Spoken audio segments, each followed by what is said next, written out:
Can লাইফস্টাইলের নতুন একটি ব্লগে তোমাদের সকলকে স্বাগত জানাই। আমি আমার হাজব্যান্ডের সঙ্গে আজ চলে এসেছি দুর্গাপুর ভিরিঙ্গি কালীবাড়ির মন্দিরে। এই দেখো ভিরিঙ্গি কালীবাড়ির মন্দিরের ভেতরের কিছু অংশ। এই দেখো দেখতে পাচ্ছ, ভেতরে প্রচুর ছবি রয়েছে এবং একই সঙ্গে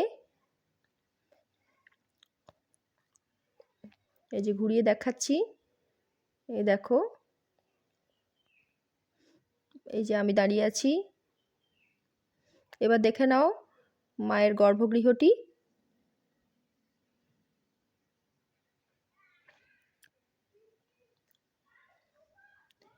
এই দেখো এই মায়ের গর্ভগৃহ, যেখানে সারা দিন ব্যাপী পুজো চলে, সারা দিন পুজো পাঠ হয় এবং মা এখানে দেখো পুরো জবা ফুলের মালায় ঢেকে রয়েছে।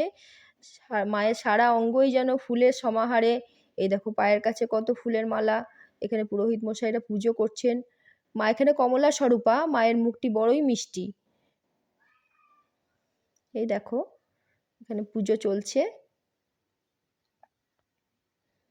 দেখে নাও আরেকবার। এই দেখো, এরপর আমরা মন্দিরের বাইরের অংশটিতে বেরিয়ে যাচ্ছি। এই যে মন্দিরের বাইরের অংশটি, এখানে সব সময়ই ভক্ত সমাগম হয়। এই দেখো এই যে এখানে দেওয়ালে বিভিন্ন চিত্র রয়েছে।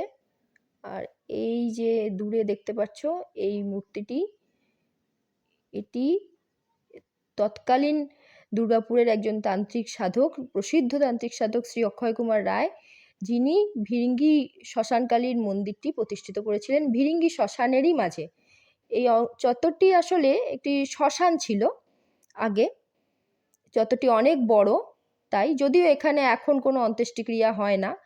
আর এই যে এটা একটি পঞ্চশূল রয়েছে, এটা নিয়েও একটা গল্প রয়েছে। মায়ের বাৎসরিক পুজোর দিনে এই পঞ্চশূলটি কিছুক্ষণের জন্য নাকি নড়ে ওঠে। এই যে এটা রয়েছে বাবার মন্দির, মায়ের ঠিক উল্টো দিকেই মহেশ্বরের মন্দির, এই যে বলিদান স্থান। এই দেখো আরেকবার দেখে নাও পঞ্চশূলটি। মা সদানন্দময়ী মা, তোমরা জানো মায়ের মুখ এখানে কিন্তু সদা আনন্দে ভরা।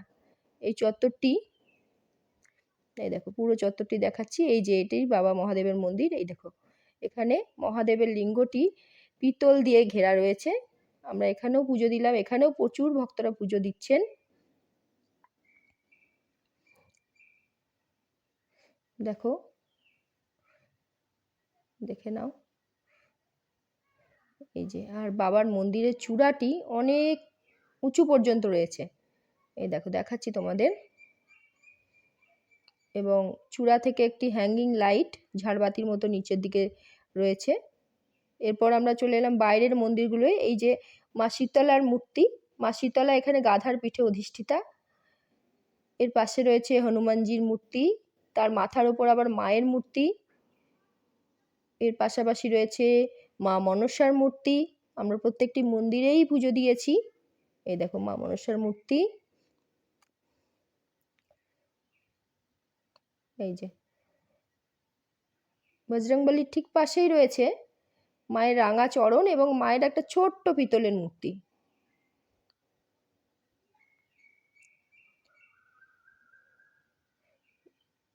এই যে মা শীতলার মূর্তি আরেকবার দেখে নাও, খুব একটা দেখা যায় না। আর এই যে পুরোহিত মশাই রয়েছেন, উনি এখানে তিনটি মূর্তিতেই পুজো করছেন।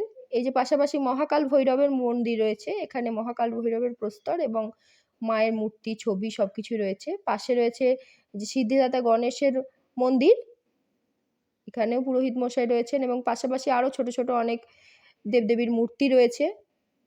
এবার আমরা বাইরের চত্বরটাতে একটু দেখে নিই।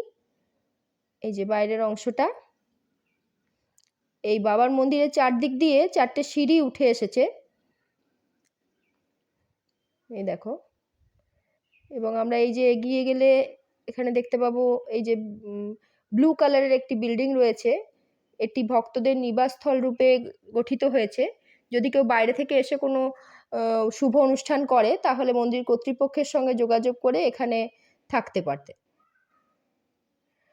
আর এই এগিয়ে যাচ্ছি আমরা, এখানে রয়েছে মহাকাল ভৈরবের নাগেশ্বর মহাদেব রূপে যে রূপ, সেই রূপটি।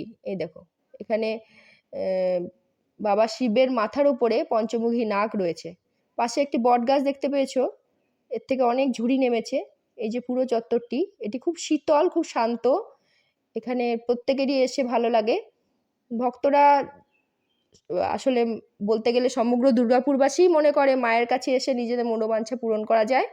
এবং বছরের বিশেষ বিশেষ দিনে, যেমন প্রথম দিন, বছরের জন্মদিন, বিবাহবার্ষিকী বা কোনো শুভ অনুষ্ঠানের দিনে মায়ের কাছে এসে কৃপা লাভ করতেই হবে। এটা হলো মন্দির সংলগ্ন কুমোরবাঁধ ঘাট, যেটি ডিএমসি থেকে বাঁধিয়ে দেওয়া। এখানে মায়ের বাৎসরিক পুজো দিনে মায়ের পুরনো মূর্তিটি বিসর্জন দেওয়া হয় এবং সেই দিনই মায়ের নতুন মূর্তি আবার প্রতিষ্ঠিত করা হয়। এই যে এর পাশাপাশি এখানে দেখো, এই যে সিদ্ধাসন রয়েছে, এটি। ভিডিওটা আর বেশি বড় করছি না, তাহলে বন্ধুরা প্লিজ লাইক করো, কমেন্ট করো আর সাবস্ক্রাইব করো আমার চ্যানেল। আজকের মতো টাটা।